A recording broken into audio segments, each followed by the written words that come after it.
Hello and welcome to What We Now Know About Glocalisation. This is one of a series of 6 webinars held live and then recorded to celebrate my 25 years of research into how pharma and medtech companies compete in our complex changing market.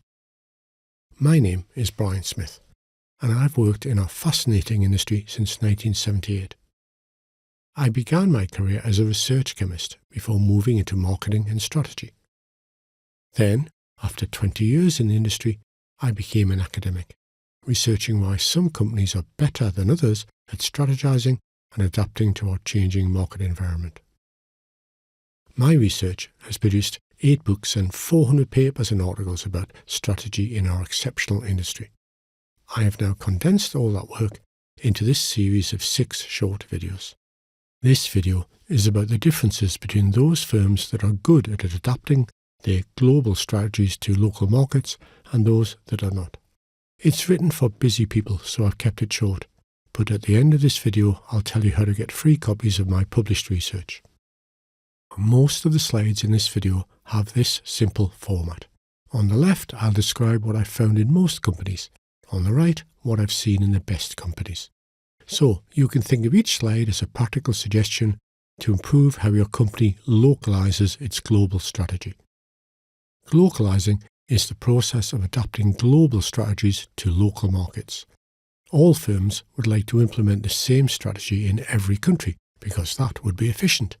All firms would like to implement a different strategy in every country because that would be effective.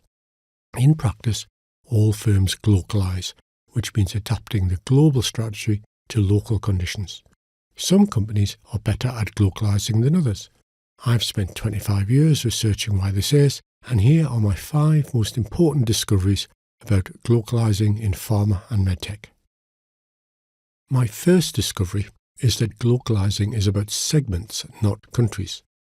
Most companies allocate resources between countries according to the size of the country or the size of the overall market in that country. This means their focus is the same as their competitors and may not align with the focus of their global strategy. The best companies allocate resources between countries according to the size of the segment targeted by the global strategy. This ensures that the country focus aligns to the global strategy and is often different from their competitors' focus. So, if you want to be good at glocalising, focus on those countries where your target segment is biggest. My second discovery is that effective glocalisers view competition differently. Most companies focus on direct competitors who compete for market share, which leads to a narrow assessment of the competitive environment. The best companies also consider indirect competitors for the profit available in the market, such as substitutes, peers and distributors. This gives them a wider and more realistic view of the competitive environment in each country. So, if you want to be good at glocalising, widen your view of each country's competitive environment. My third discovery is that within their focus countries, the effective glocalisers target differently. Most companies target according to the patient need category or sometimes by the behavioural segment of the healthcare professional. This doesn't allow for local, non-clinical factors that shape preferences and behaviours. The best glocalisers target a contextual segment, defined by the overlapping needs of patients, payers and professionals, including their clinical, economic and other needs.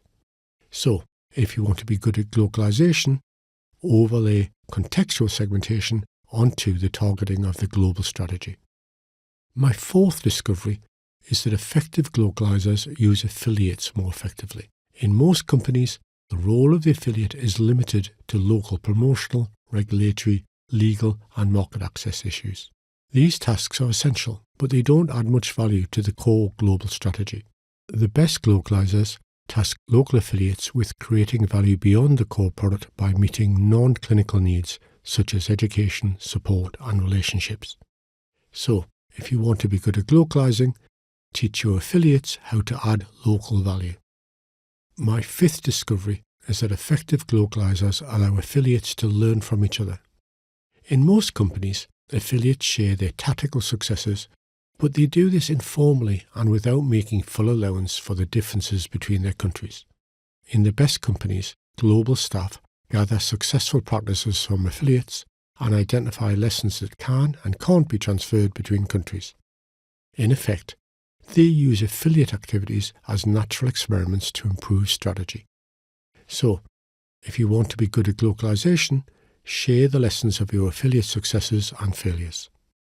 These research findings lead to some important practical take-home lessons.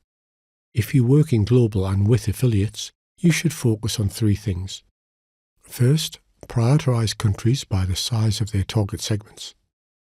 Second, enable your affiliates to add significant value to the core strategy. And third, help them to learn from each other. If you work in an affiliate and with global, you should focus on these 3 things. First, understand what is different and important about your national market. Second, understand how local needs of patients, payers and professionals create contextual segments. Third, create added value by meeting the non-clinical needs of those contextual segments. None of these 6 things involves significant costs for either headquarters or the affiliate, and they can all be executed relatively quickly. In my published research, I go into more detail about how to do this in practice. Thank you for your attention. This has been a short overview of how the best firms in our industry adapt their global strategies to local conditions. If you would like to know more, email me for a selection of my published work or to set up a call. And if any other aspects of my research interest you, please look at the other videos in this series and browse the hundreds of articles on my website.